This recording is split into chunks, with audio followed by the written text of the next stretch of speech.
Hola chiquillos, ¿cómo están? Ya la clase pasada hablamos de lo que sucedió después de Darwin, de todo este tema de los seleccionistas que apoyaban la teoría de la evolución de Darwin, mientras otros apoyaban todo el tema de las mutaciones, que en realidad las mutaciones eran más importantes para permitir la evolución. Eso es lo que hablamos la clase pasada. Y cerramos un poquito con esta pregunta, perdón. ¿La selección natural es el factor de cambio más importante o son las mutaciones? Con eso nos quedamos y desde aquí voy a comenzar.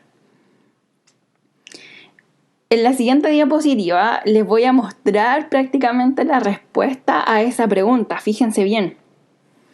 La evolución ahora va a cambiar en su definición. Porque antes habíamos dicho que la evolución, ¿cierto?, es un cambio en estas poblaciones, mediada por la selección natural.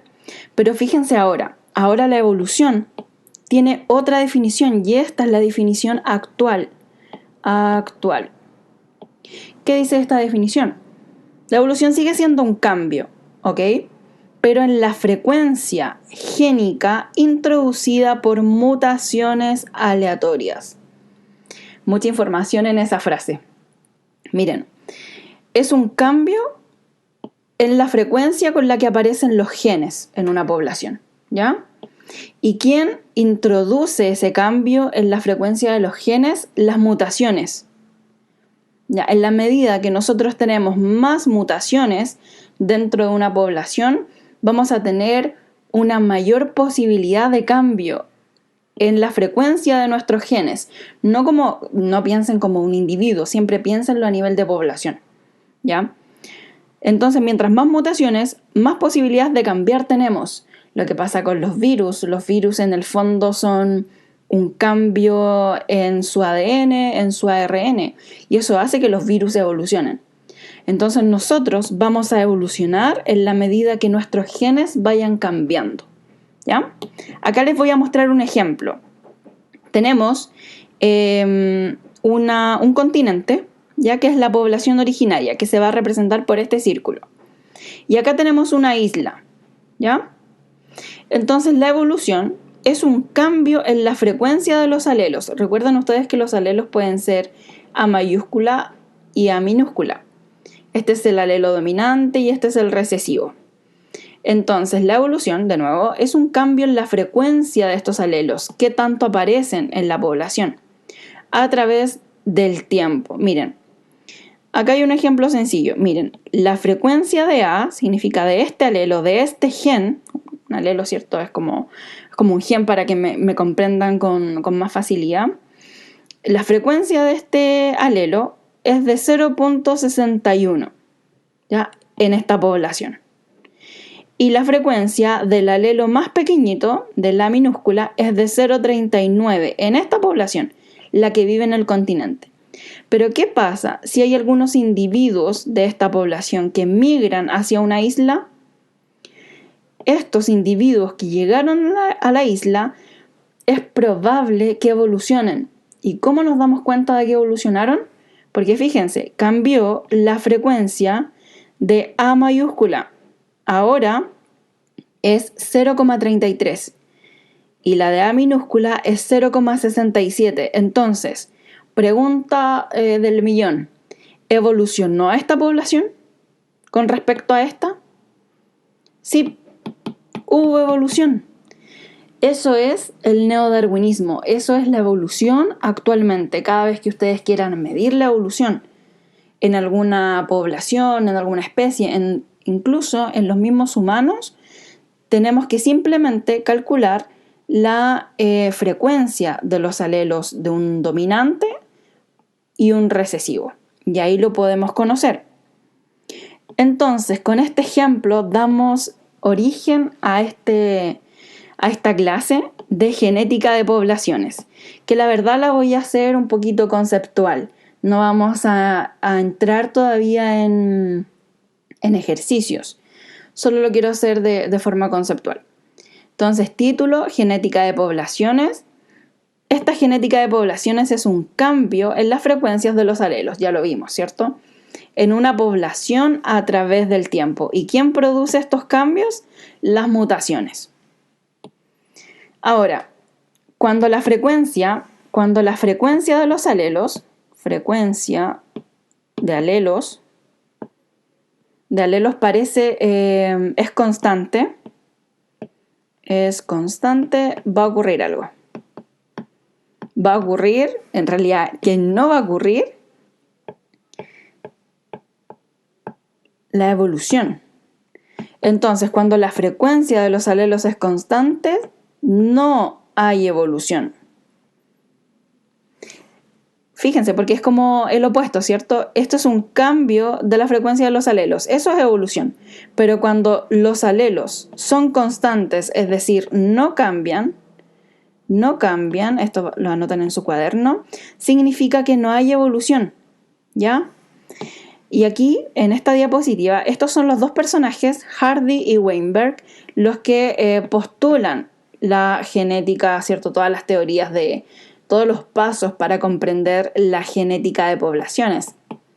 Genética de poblaciones, que es lo que estamos viendo ahora. Poblaciones. Ya.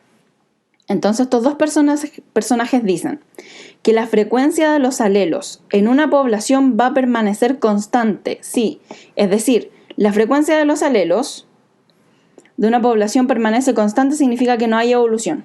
No hay evolución. Entonces, ¿cuándo no hay una evolución en una población? Cuando el tamaño de la población es muy grande. Por ejemplo, cuando somos muchos individuos. Cuando somos muchos individuos, quiere decir de que cuesta mucho evolucionar. ¿Ya? Cuando no evolucionamos, cuando no se producen mutaciones. Si es que nuestro ADN está como estable y no cambia mucho en el tiempo, tampoco podemos evolucionar porque las mutaciones le aportan ese cambio, ¿cierto? Cuando no evolucionamos también, cuando no hay migraciones. Imaginemos un grupo de aves que jamás emigra. Ese grupo de aves es probable que no evolucione, que se quede así. En cambio, si migran, tienen una mayor posibilidad de evolucionar. Cuando el apareamiento es aleatorio, la verdad es que lo que permite la evolución es un apareamiento selectivo. Debemos elegir, ¿verdad?, a la pareja para el apareamiento. Y cuando no se produce selección natural, es decir, la selección natural también permite la evolución.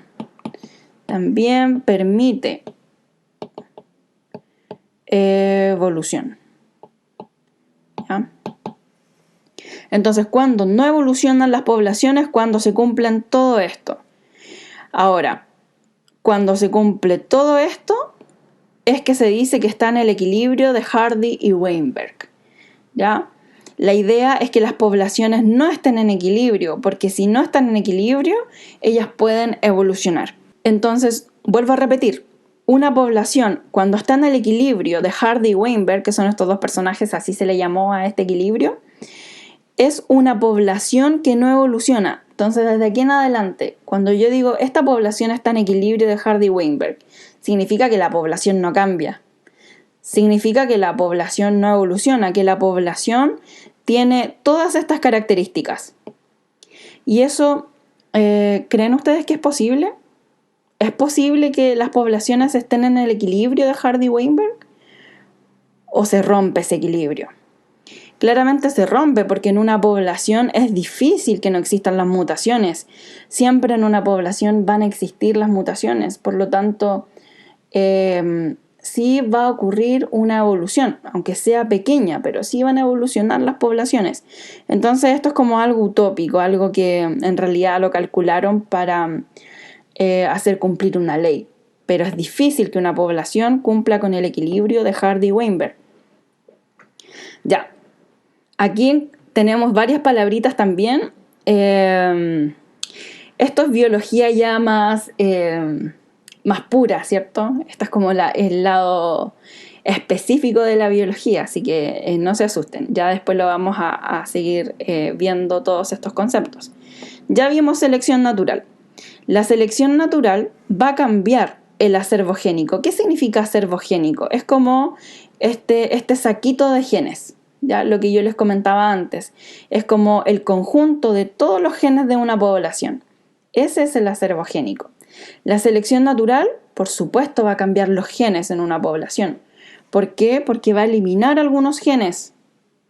Va a eliminar algunos genes porque hay algunos individuos que van a morir. Entonces la selección natural sí cambia el acervo génico. Por otra parte, hay algo que elimina también algunos individuos, que es la deriva génica, que ya la vamos a ver después. También cambia el acervo génico. El flujo de genes, aquí están las migraciones. Eso es flujo de genes. También van a cambiar el acervo génico, porque si nosotros tenemos, imaginemos, voy a borrar aquí, siempre dejo todas las diapositivas rayadas. Si nosotros tenemos un gen, ya, rojo, y nosotros migramos hacia otro lugar, y en esa migración nosotros nos cruzamos con otros individuos de la misma especie, pero que tienen otras características, vamos a introducir otro tipo de genes. Entonces la migración también hace que cambie nuestra cajita de genes como población. Y ya lo hemos hablado antes, por supuesto las mutaciones también cambian toda nuestra cajita de genes que tenemos como población. Esto le da más variabilidad. Este también le da más variabilidad, ¿cierto? Porque le va aportando nuevas cosas, nuevos genes. La deriva génica, que ya lo vamos a ver, le quita variabilidad. Y la selección natural, como mata a los individuos, también le quita variabilidad, porque va eliminando algunos genes por la selección natural. Cuando cambia todo este acervo génico, toda esta cajita de genes, ocurre el origen de una especie. Ya lo vimos en el video de selección natural, cuando se originaba una nueva especie. Eso es con las ideas de Darwin, que no están erradas, por cierto, solo que la deriva génica, las mutaciones y el flujo de genes complementan la idea que tenía Darwin. Entonces, ahora, en este siglo, decimos de que el origen de una especie va a depender de estos 4 factores. ¿Ya? En Classroom les voy a dejar la siguiente actividad. En realidad no es una pregunta, es un pregúntale a la profe. Ustedes en la sección de preguntas en Classroom me van a hacer una pregunta de la materia, de que ustedes creen que les cuesta más. Me pueden decir, profesora, ¿sabe qué? ¿En qué consiste la genética de poblaciones? Porque no entendí. Cada una de sus preguntas va a tener 3 puntos, ¿ya? Así que me pueden hacer, ojalá, más de una pregunta para yo poder dar respuesta a cada una de ellas en el siguiente video, o incluso ahí mismo puedo responder si es que es una pregunta corta. Pueden hacer más de una pregunta, sin embargo, sí o sí van a tener 3 puntos ya como máximo. No puedo poner miles de puntos porque me pongan muchas preguntas, ¿ya? 3 puntos máximo, independiente de cuántas preguntas sean. Traten de ver los videos. Si están atrasados, también me pueden contactar a mi correo para yo estar tranquila, ¿vale? De que ustedes sí están viendo los videos, pero a un ritmo que ustedes puedan cumplir. Un abrazo a la distancia y se cuidan mucho. Chao.